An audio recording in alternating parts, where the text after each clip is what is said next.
नमस्कार। स्वागत है आपका इंडिया साइंस चैनल के इस खास कार्यक्रम में जिसका नाम है कोरोना को हराना है। देश में कोरोना के बढ़ते मामले क्या चौथी लहर की शुरुआत है? कोरोना के मामलों में ये जो बढ़ोतरी हो रही है ये कहां तक पहुंच सकती है? ऐसे बहुत से सवाल हैं जो आजकल लोगों को परेशान कर रहे हैं और इसीलिए आज हमने अपने इस कार्यक्रम में ऐसे ही तमाम सवालों की जानने की कोशिश करने की उम्मीद है। हमारे साथ आज मौजूद हैं आईसीएमआर के एपिडेमियोलॉजी और कम्युनिकेबल डिजीज विभाग के पूर्व हेड साइंटिस्ट और doctor CG Pandit, national chair ICMR, Padmashri doctor Raman R Gangakhedkar. Sir, आपका बहुत स्वागत इंडिया साइंस चैनल पर। थैंक यू, नमस्ते। जी। सर, जैसा कि हम लोग देख रहे हैं कि एक बार कोरोना संक्रमण के मामले काफ़ी कम होने के बाद अब फिर से इनमें इजाफा देखा जा रहा है। क्या इसे चौथी लहर की शुरुआत कहा जा सकता है? ये अभी तो जो भी हमको संख्या दिख रही है वो काफ़ी छोटी है ना। ये जो भी नंबर्स हैं, ये नंबर से ऐसे हमको नहीं लगता है कि ये चौथी वेव की शुरुआत है, क्योंकि वो कहने के लिए और ज़्यादा अगर इन्फेक्शन हुआ दिखेगा तो ही हमको वैसे लगेगा। लेकिन हमको एक चीज़ का तो पता है कि अभी भी सारे दुनिया में जो भी वेरिएंट फैल रहे हैं वो BA.2 के वेरिएंट फैल रहे हैं, जो ओमिक्रॉन के थे। अब हमारे यहाँ इससे पहले ही ओमिक्रॉन की BA.2 की वेव हो चुकी है। उसमें ऐसा माना जाता है कि ज़्यादातर लोगों को ये ओमिक्रॉन का इन्फेक्शन तकरीबन 90% लोगों को हो चुका है।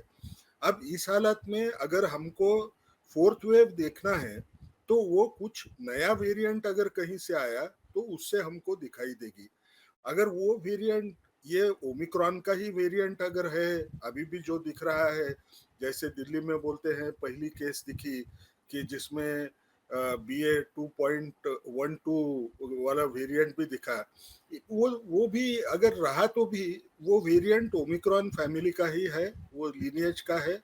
तो उसकी वजह से हमारे यहाँ इतने ज़्यादा तादाद में इन्फेक्शन फैलेगा, ऐसे सोचना शायद बराबर नहीं रहेगा। अभी भी ये चौथी वेव होने का चांस बहुत कम है, लेकिन हमको हमको उसके तरफ कॉशन रखना पड़ेगा, बढ़ते हुए नंबर्स के तरफ देखना पड़ेगा, कोई नया वेरिएंट आता है क्या, उसके तरफ ध्यान देना पड़ेगा। और जो भी लोगों ने अभी तक किसी ने समझो वैक्सीन नहीं ली हुई है, उन लोगों ने वैक्सीन लेना है। जो लोग जो 60 के ऊपर के हैं और जिन्होंने बूस्टर का डोज नहीं लिया है, उन लोगों ने कम से कम मास्क पहन के बाहर फिरना, ये अच्छा रहेगा। क्योंकि मास्क का मैंडेट चले जाने के बाद में कई लोगों को लग रहा है कि अब मैं मास्क क्यों पहनूं, लेकिन जिसको इन्फेक्शन हुआ ही नहीं है उस व्यक्ति ने मास्क पहनना उसके सेहत के लिए अच्छा है, क्योंकि वैक्सीन ले भी ली होगी तो भी वैक्सीन से न्यू इन्फेक्शन होने का चांस उतना कम नहीं होता है। और दूसरी बात हमको समझना है कि अभी हमने स्कूल खोल दिए हैं, बच्चे स्कूल में जा रहे हैं, कॉलेजेस में जा रहे हैं। अब ज़्यादातर उनमें के जो बच्चे थे, उनको हमने घर के बाहर निकलने नहीं दिया। ज़्यादातर उनमें तकरीबन 10 से 15% जो बच्चे हैं, उनको कोई एक्सपोज़र हुआ ही नहीं है। अब जब ये सारे स्कूल्स में जाएँगे, अगर एक आधी भी केस कहीं उनके संपर्क में आ गई, तो ये बच्चों में इन्फेक्शन थोड़ा-सा बढ़ा हुआ दिखेगा। तो इसका मायना क्या है, जो पहला 90% लोगों को ये इन्फेक्शन हुआ, उसका जो पीक था, वो डिक्लाइन तो हुआ, लेकिन ये हम रिस्ट्रिक्शंस कम करने के बाद में थोड़ी संख्या बढ़ेगी, वो थोड़े समय तक बढ़े रहेगी और उसके बाद में खुद ब खुद वो कम हो जाएगी, ऐसे दिखना ये लॉजिकल लगता है, क्योंकि ये कोई नया वेरिएंट हमारे यहाँ अभी तक दिखा नहीं है। डॉक्टर साहब, आपका कहने का मतलब है कि ये जो अभी बढ़ोतरी दिख रही है ये कुछ समय के लिए है और कुछ समय बाद ये अपने आप ही कम हो जाएंगे नंबर्स। ऐसा मुझे लगता है, क्योंकि ये कोई नया वेरिएंट तो आया नहीं है अभी तक, कहीं भी दुनिया में नहीं दिखा है। तो सारे ओमिक्रॉन के सब लिनिएज के वेरिएंट्स हैं। ओमिक्रॉन का इन्फेक्शन हमारे यहाँ बहुत तेजी से फैला। अब जो रिस्ट्रिक्शन जब खुल जाते हैं, ये लॉकडाउन वाले जो हमने पुराने लगाए वाले थे, वो सारे खोल देने के बाद में जिन व्यक्तियों को हुआ ही नहीं है, उनको थोड़ा होने का चांस बढ़ने की वजह से हमको एक थोड़ा माइनर बम्प थोड़ा-सा बढ़े हुआ, ये दिखना लॉजिकल है और वो शायद निकल जाएगा। अगर ये संख्या ऐसे ही बढ़ते गई, तो इसका मायना है नया कोई वेरिएंट आया है, जो अभी तक कहीं दुनिया में दिखा नहीं है। डॉक्टर साहब, हम लोग क्या जो ये हमारे देश में जो ये मामले बढ़ रहे हैं, इससे पहले ही चीन और दूसरे जो देश हैं, वहाँ पर मामले बढ़ने शुरू हो गए थे। तो क्या ये भी कह सकते हैं कि ऐसी संभावना हो सकती है कि उसकी वजह से यहाँ पर मामले बढ़ गए हों, वो संक्रमण यहाँ पर आ गया हो, ये भी एक संभावना है क्या? नहीं, क्योंकि चीन में या आपने यूरोप में के भी जो फिगर्स अगर देखे होंगे, उस टाइम पे फ्रांस में, जर्मनी में अभी भी तादाद तो ज़्यादा है नंबर्स हमारे हिसाब से। आप अगर इधर साउथ कोरिया देखें, वियतनाम देखें, वहाँ भी नंबर्स ज़्यादा दिखे थे। चाइना में भी अभी बढ़ते जा रहा है। लेकिन वहाँ के जो नंबर्स बढ़ रहे हैं, वो BA.2 का जो वेरिएंट है ओमिक्रॉन का, उसकी वजह से ही बढ़ रहे हैं, जो हमारे यहाँ ऑलरेडी हो चुका है। और सबसे बड़ी बात क्या है, चाइना में भी ज़्यादा तेज़ी से वो इसलिए फैल रहा है कि उनकी वैक्सीन और हमारे के जो वैक्सीन्स थे, उनमें उनकी वैक्सीन उतनी कामयाब माने नहीं जाती है। तो उनका प्रोटेक्शन लेवल ऐसे भी कम है सीवियर कोविड डिसीज़ होने का। और इस हालत में ये BA.2 वेरिएंट एकदम चारों तरफ फैल रहा है चाइना में। और चाइना में ज़ीरो कोविड स्ट्रैटेजी लगाई हुई है, जो कभी सक्सेसफुल होती नहीं। तो उनका जो पीक दिखेगा, वो हमारे यहाँ जैसा 1 या 2 महीने में बढ़ के ओमिक्रॉन का 1-2 महीने के अंदर वो नीचे आना शुरू हो गया। ये ज़ीरो कोविड स्ट्रैटेजी से उनके यहाँ ये प्रॉब्लम होगा कि ये ज़्यादा देर तक चलेगा। ये तकरीबन 4 से 5 महीना चाइना में चलेगा, लेकिन सबके मन में एक ही डर रहना है कि चाइना में पॉपुलेशन तकरीबन 150 करोड़ के नज़दीक है। हुँ। अगर चाइना में ये बहुत तेज़ी से अगर फैल गया, तो हमको एक डर रहेगा कि क्या कोई नया वेरिएंट आता है, क्योंकि ज़्यादा लोगों को ये इन्फेक्शन होता है, ये विषाणु ज़्यादा बार अपने वैसे विषाणु पैदा करेगा बहुत सारे लोगों के शरीर में जाके, तो कोई नया वेरिएंट खड़े होने का डर रहेगा। लेकिन अच्छी बात ये है कि अभी तक कोई नया वेरिएंट चाइना में दिखा नहीं है, जो हमारे यहाँ दिखा, वही वेरिएंट उनके यहाँ है। लेकिन वो ज़ीरो कोविड स्ट्रैटेजी की वजह से वो हमको ज़्यादा दिन दिखने का चांस ये रहेगा। जी। डॉक्टर साहब, आपने बच्चों की बात की। इस वक्त जैसे स्कूल खुल गए हैं, बच्चों में संक्रमण हो भी रहा है। आपने बताया कि हालांकि बच्चे एक्सपोज नहीं थे पहले, लेकिन क्या इस वक्त क्योंकि पेरेंट्स बहुत परेशान हैं, पेरेंट्स ये जानना चाह रहे हैं कि ऐसे टाइम पे हम लोग को बच्चों को स्कूल भेजना चाहिए या नहीं भेजना चाहिए। क्या इस वक्त स्कूलों को बंद करना या ऑनलाइन एजुकेशन करना सही डिसीजन होगा या नहीं होगा, डॉक्टर साहब? मुझे नहीं लगता है कि वैसा डिसीजन लेने की ज़रूरत है। देखो 2-3 चीज़ें हमको याद रखना है।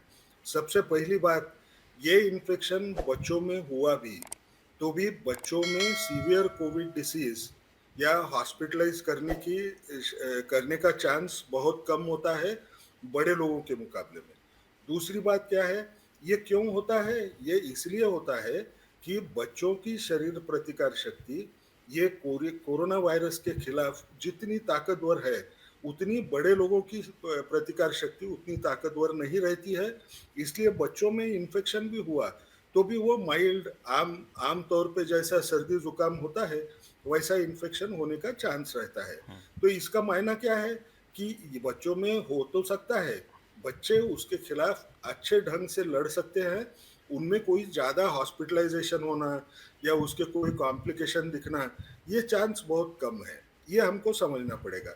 आप अब दूसरी तरफ ये देखिए कि हमने तकरीबन 2 साल ना ये बच्चों को स्कूल में जाने से रोक दिया। अब जो बच्चे हैं, वो तो देश का भविष्य होते हैं।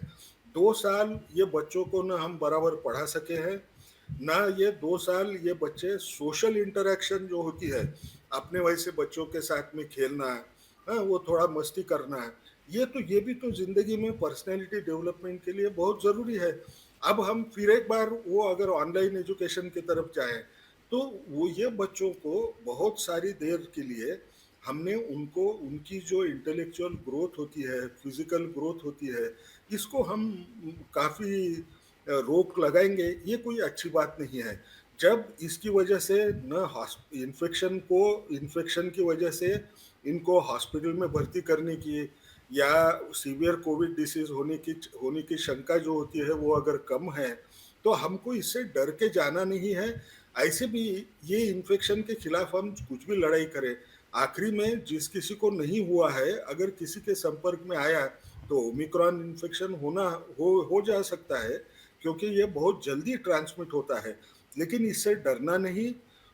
बच्चों के लिए ये हमको एक चीज़ याद रखना है कि बच्चों के ग्रोथ के लिए स्कूल जाना ये अभी के तौर पे एक बड़ी प्रायोरिटी है, ये हमको याद रखना पड़ेगा। जी। डॉक्टर साहब, मास्क नहीं पहनने पर जो जुर्माना लगा था उसे कई राज्यों में हटा दिया गया था, लेकिन अब जब मामले बढ़ रहे हैं तो फिर से कई जगह पे मास्क पहनना अनिवार्य कर दिया गया है। क्या आपको लगता है कि ये जो मास्क है ये अब हमें अपनी ज़िंदगी का एक हिस्सा मानकर चलना होगा?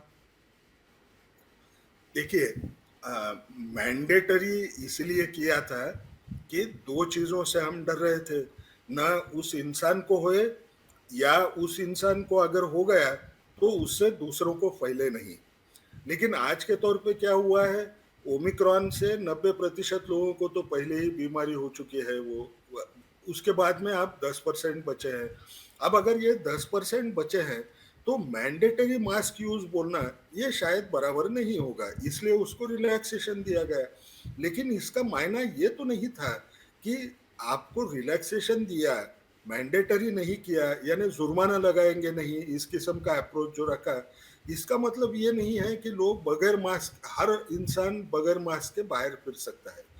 जिस इंसान ने वैक्सीन नहीं ली है, जिस इंसान की उम्र ज़्यादा है, जिसको क्रॉनिक मॉर्बिडिटीज़ है, जिसने आधा-अधूरा वैक्सीन का डोज़ लिया है, उन लोगों ने अपने अपने अपने को इन्फेक्शन होने से रोकने के लिए मास्क पहनना अच्छा रहेगा।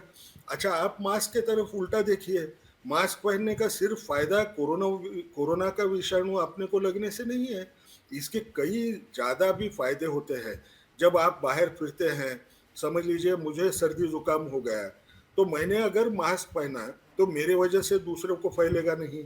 मास्क पहनने की वजह से दूसरी जो बीमारियाँ होती है, जैसा टीबी है, टीबी का ट्रांसमिशन होने का कम हो जा सकता है अगर वो पेशेंट ने पहना हुआ रहा तो।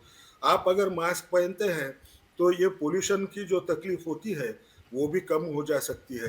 तो मास्क को ना एक यानी उसको दवा के वैसा या ये चीज़ करने से मुझे तकलीफ होती है, ऐसे समझने के बजाय इंसानों ने खुद का सोचना चाहिए कि ये ज़बरदस्ती तो करने के लिए करना नहीं है, लेकिन जो भी अपनी सेहत की तरफ हमने देखना है, क्या मुझे मास्क पहनने से ज़्यादा फ़ायदा हो सकता है? उन लोगों ने मास्क पहनना, ये अगर मान लिया और अपना अपन वो अगर पालन करते रहे, तो उसका तो फ़ायदा उनको ही होने वाला है। लेकिन मैंडेटरी मास्क जो है, इसका कोई अभी ज़्यादा रोल नहीं है, इसलिए सरकार ने वो घटा दिया है। डॉक्टर साहब, एंडेमिक स्टेज की बात बार बार की जाती है। क्या अभी हम ये कह सकते हैं कि ये जो वायरस है अब एंडेमिक स्टेज में आ गया है? ये कहने के लिए शायद मैं ऐसे बोलूँगा, हम एंडेमिक स्टेज के नज़दीक जा रहे हैं। अगर कोई नया वेरिएंट अगर आया नहीं, तो ये ओमिक्रॉन का जो वेरिएंट अभी हमारे यहाँ है, ये एंडेमिक हो गया, ये हमको बोलने में दिक्कत नहीं दिखेगी। जैसा मैं बार-बार बोल रहा हूँ, अगले 2 महीने चाइना में क्या होता है ये देखना है। नया वेरिएंट अगर उधर से आया नहीं, तो शायद हम एंडेमिक स्टेज में पहुँच रहे हैं, ये मानना हमने चाहिए, क्योंकि अभी उस ढंग का जो पुराना जैसा वेव आ रहे थे, वैसे आने की उम्मीद ये ओमिक्रॉन की वजह से मुझे नहीं लगती है। जी, लेकिन डॉक्टर साहब अभी भी इस बात की आशंका है कि अगर कोई नया वेरिएंट आए तो मामले फिर से बढ़ सकते हैं। नया वेरिएंट अगर आया तो उसका यानी उसके बारे में हमको ये बोलना मुश्किल है, क्योंकि नया वेरिएंट जो आएगा, वो हमारी प्रतिकार शक्ति को मानता नहीं है, इसलिए वो पैदा हुए वाला रहेगा। वो कितना खतरनाक होगा, कितना तेज़ी से फैलता है, इसके ऊपर ये निर्भर रहेगा कि वो वेव कितनी बड़ी आएगी। आई तो हॉस्पिटल के ऊपर कितना परिणाम होने का चांस रहेगा, कितने लोगों को भर्ती करना पड़ेगा, कितने लोगों की मौत होने का चांस रहेगा। लेकिन अभी तक जिस ढंग से हम इस बीमारी को समझ पा रहे हैं, अगर नया वेरिएंट आया तो ज़्यादातर वो वेरिएंट माइल्ड रहेगा, लेकिन वो वेरिएंट अगर आया तो ज़्यादा लोगों को फिर एक बार बीमारी लगने का चांस रहेगा। ये समझना, ये हमने मन में ठान लेना अच्छा रहेगा, लेकिन उससे डरने का कोई अभी से ज़रूरत नहीं है। जैसा मैं बार-बार बोल रहा हूँ, पैनिक नहीं होना है, हमको हमको उसके ऊपर नज़र बनाए रखना है। अभी उतना डर नहीं है, जितना पुराने समय था। लेकिन डॉक्टर साहब, सावधानी बरतते रहना फायदेमंद रहेगा सभी के लिए। एब्सोल्युटली वो यानी क्या है, हर एक ने अभी कैसा है, जब हम ये लेवल पे आके पहुंचे हैं कि ये जो भी डर रहेगा, ये सरकार के लिए मैनेज करने के लिए अभी ज्यादा चैलेंज नहीं देगा, क्योंकि आपने ओमिक्रॉन में देखा कि वो वेव में ज्यादातर लोगों को इन्फेक्शन हुआ, लेकिन हॉस्पिटल में भर्ती होने वाले लोगों की संख्या कम थी, उनके मौत होने वाली लोगों की संख्या कम थी। अब सरकार को उसका उसकी ज़्यादा तकलीफ नहीं होगी। अगर होना है, तो सिर्फ़ उन इंसानों को होने का चांस रहेगा कि जिनमें उम्र ज़्यादा है, जिनको क्रॉनिक मॉर्बिडिटीज़ है, वो भले बूढ़े लोग रहे या बच्चे रहे, उनके ऊपर हमको नज़र रखने के लिए उन लोगों ने तो प्रिकॉशंस फ़ॉलो करते रहना है। जब तक ये कोविड पूरा खत्म नहीं होता, तब तक उनको ये पालते रहना उनके सेहत के लिए अच्छा है। जी, डॉक्टर साहब, बहुत बहुत धन्यवाद हमारे साथ बात करने के लिए और इतनी उपयोगी जानकारी हमारे साथ साझा करने के लिए। Thank you. जी, तो कोरोना को हराना है कि आज के एपिसोड में इतना ही। अगले हफ्ते हम फिर हाजिर होंगे। तब तक आप अपना ख्याल रखिए और विज्ञान से जुड़े रोचक कार्यक्रमों और विश्वसनीय जानकारियों के लिए देखते रहिए इंडिया साइंस चैनल। नमस्कार।